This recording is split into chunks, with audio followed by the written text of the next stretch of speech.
पहले पूरे देश को इस बात का इंतजार था कि कोरोना की वैक्सीन कब बाजार में आएगी, और अब जबकि सरकार ने कोरोना की 2 दवाओं को मंजूरी दे दी है, तो एक नया बखेड़ा खड़ा हो गया है। इस विवाद से दवा निर्माता कंपनी भारत बायोटेक के सीएमडी इतने आहत हुए कि उन्होंने अपने आलोचकों को न सिर्फ कड़े शब्दों में जवाब दिया, बल्कि स्वदेशी पर शक करने वालों को भी खूब सुनाया।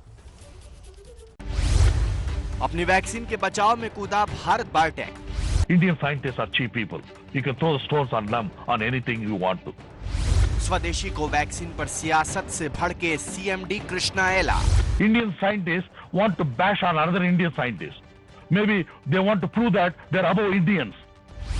वैक्सीन को बैकअप बताने वालों पर भी फूटा गुस्सा। As a backup, the Bharat Biotech vaccine can be used. For humans, there is no backup. 3 जनवरी को drugs controller general of India ने कोरोना के लिए जिन 2 दवाओं को मंजूरी दी थी, उनमें से एक यानी भारत बायोटेक की दवा सियासी बयानबाजियों से विवाद में आ गई है। कुछ वैज्ञानिकों से लेकर देश की राजनीति में पहचान रखने वाले बड़े नेताओं ने इस दवा की प्रामाणिकता पर सवाल उठाए। तो आलोचकों को जवाब देने के लिए रविवार शाम खुद भारत बायोटेक के सीएमडी कृष्णा एला सामने आए।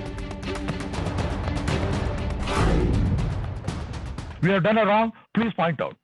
But why is it you don't question the UK trial? Nobody want to read that. Because Indian scientists are easy. Indian scientists want to bash on another Indian scientist. Maybe they want to prove that they're above Indians.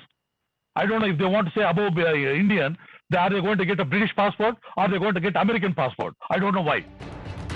Krishna एला की company Bharat biotech ने ICMR और national institute of virology के साथ मिलकर Covaxin का निर्माण किया है, लेकिन आरोप लग रहे हैं कि मेड इन इंडिया को प्रमोट करने के चक्कर में सरकार ने हड़बड़ी में मंजूरी दी है। विवाद इसलिए हुआ है क्योंकि कोवैक्सीन के तीसरे चरण का ट्रायल अभी जारी है। दवा की इफिकेसी यानी प्रभावशीलता का पुख्ता डेटा मौजूद नहीं है। कोवैक्सीन का ट्रायल अभी 25 जगहों पर चल रहा है। तीसरे चरण में 26,000 लोगों पर ट्रायल किया जाना है।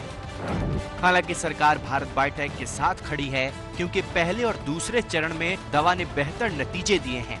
तीसरे चरण का डेटा भी फरवरी या मार्च में सामने आ जाएगा। भारत बायोटेक का दावा है कि उसे मंजूरी तय नियमों के हिसाब से ही मिली है, लेकिन कृष्णा एला का आरोप है कि अति उत्साह में कुछ लोग स्वदेशी वैक्सीन पर शक कर रहे हैं।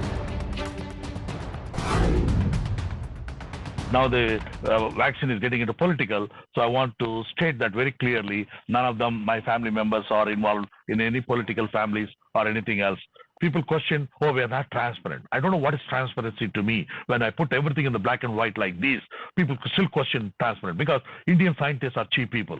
You can throw the stones on them on anything you want to. Krishna एला का गुस्सा सिर्फ आलोचकों पर ही नहीं फूटा, बल्कि दवा को बैकअप प्लान बताने वाले एम्स के डायरेक्टर रणदीप गुलेरिया से भी वो नाराज दिखे। The Bharat Biotech vaccine will be used, or when we have a situation where we are not sure how efficacious the Serum Institute vaccine is going to be, then as a backup, the Bharat Biotech vaccine can be used. Now everybody comes in the TV channels now. They talk about everything what they want to. And everything they throw mud into TV. And now we are now waiting to clean up all our courts now. It's a sad part. There's no backup in this world anywhere. For humans, there is no backup, human. For a virus, you don't have backup. It's a vaccine, another vaccine, that's it. And I think these sort of statements, people should be responsible in giving statements like these. Vaccine पर छिड़े इस विवाद के बीच ये जान लीजिए कि हैदराबाद स्थित Bharat biotech बड़ी दवा निर्माता कंपनियों में से एक है, जो दुनिया के 123 देशों में दवा का निर्यात करती है। भारत बायोटेक के नाम 145 दवाओं का पेटेंट है और तीसरे चरण में अगर कोवैक्सीन बेहतर नतीजे देती है तो देश को सस्ती दरों पर कोरोना की दवा मिल जाएगी।